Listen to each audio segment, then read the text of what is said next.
ಮಂದಿಯವರು ದುಡ್ಡು ಯಾರು ತರ್ತಾರೆ ಅಂತ ಕೇಳ್ತಾರೆ ಮೇಲಿನ ಮೇಲೆ ಅನ್ನೋದು ಅವ್ರು ಸ್ಟೇಟ್ಮೆಂಟ್ ಹೇಳಿದ್ದಾರೆ.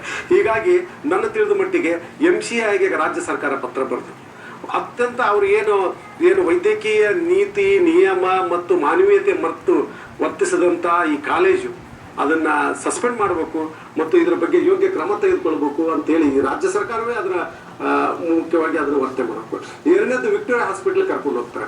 ವಿಕ್ಟೋರಿಯಾ ಹಾಸ್ಪಿಟಲ್ ಕೂಡ ಸಾರ್ಕ್ ದೇಶಗಳ ಶ್ರೇಷ್ಠ ಹಾಸ್ಪಿಟಲ್ಗಳಲ್ಲಿ ಒಂದು ಅಂತ ರಿಕಗ್ನೈಸ್ ಆದಂತಹ ಹಾಸ್ಪಿಟಲ್. ಅಲ್ಲಿಯೂ ಕೂಡ ನೋಡಿ ಇದು ತಲೆಪೆಟ್ಟಿಗೆ ದೊಡ್ಡ ಪ್ರಾಬ್ಲಮ್ ಏನು ಅಂತದೇನಿಲ್ಲ. ನ್ಯೂರೋ ಸರ್ಜನ್ ಇದ್ರೆ ಮುಗಿದೋಯ್ತು ಅದಕ್ಕೆ. ವಿಕ್ಟೋರಿಯಾ ಹಾಸ್ಪಿಟಲ್ ಅಲ್ಲಿ ನ್ಯೂರೋ ಸರ್ಜನ್ ಇಲ್ವಾ? ಪ್ರತಿಯೊಂದಕ್ಕೂ ಮೇಲಿನ ಮೇಲೆ ಯಾಕೆ ನಿಮಾನ್ಸ್ ಕಳಿಸುವಂತ ಒಂದು ಕೆಟ್ಟ ಪ್ರವೃತ್ತಿ ಈ KC ಜನರಲ್ ಹಾಸ್ಪಿಟಲ್ಗೆ ವಿಕ್ಟೋರಿಯಾ ಹಾಸ್ಪಿಟಲ್ಗೆ ತಗಲಿದೆ ಅನ್ನೋದು ಕೂಡ ಬಹಳ ದೊಡ್ಡ ಸಮಸ್ಯೆ ಆಗಿಬಿಟ್ಟಿದೆ.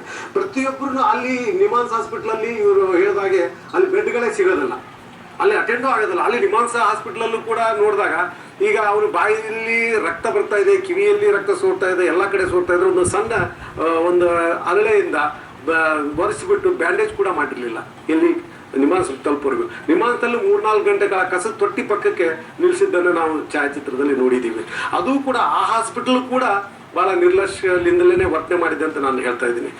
ಇದ್ರ ಪೂರ್ತಿ ಜವಾಬ್ದಾರಿ ಶರಣ್ ಪ್ರಕಾಶ್ ಪಾಟೀಲ್ ಅವ್ರು ಯಾಕೆ ಹೊರಬೇಕು ಅಂತಂದ್ರೆ ಈ ಎರಡು ವೈದೇಹಿ ಹಾಸ್ಪಿಟಲ್ ಮತ್ತು ವಿಕ್ಟೋರಿಯಾ ಹಾಸ್ಪಿಟಲ್ಗಳು ಇವು ಮೆಡಿಕಲ್ ಕಾಲೇಜಿಗೆ ಸಂಬಂಧಿಸಿದಂಥ ಹಾಸ್ಪಿಟಲ್ಗಳು. ಇದಕ್ಕೆ ನೇರವಾಗಿ ಖಾದರ್ ಅವ್ರ ಸಂಬಂಧ ಇರಲಿಲ್ಲ ಅಂತೇಳಿ ತಾವು ಶರಣ್ ಪ್ರಕಾಶ್ ಅವರಿಗೆ ಮುಖ್ಯ ಹೇಳ್ತಾ ಇದ್ದೀರಿ ಅನ್ಸುತ್ತೆ. ಶರಣ್ ಪ್ರಕಾಶ್ ಅವರು ಇದ್ರ ಬಗ್ಗೆ ಇಂಥ ನಿರ್ಲಕ್ಷ್ಯತನವನ್ನ ಬಹಳಷ್ಟು ಇವು ಎರಡು ಹಾಸ್ಪಿಟಲ್ಗಳು ಮೊದಲಿಂದನೂ ವರ್ತನೆ ಮಾಡ್ಕೊಂಡು ಬಂದಿದ್ದಾವೆ. ಆಮೇಲಿಂದ ಈ ಎರಡು ಹಾಸ್ಪಿಟಲ್ಗಳು ತಮ್ಮ ಸಂಬಂಧಿಕರು ಬರೋ ತನಕ ಏನು ನಾವು ಕೊಡೋದ್ರ ಯಾರು ಒಂದು ಅಪಘಾತದಲ್ಲಿ ಸಂಬಂಧಿಗಳು ಎಲ್ಲರೂ ಅನ್ಐಡೆಂಟಿಫೈ ಆಗಿ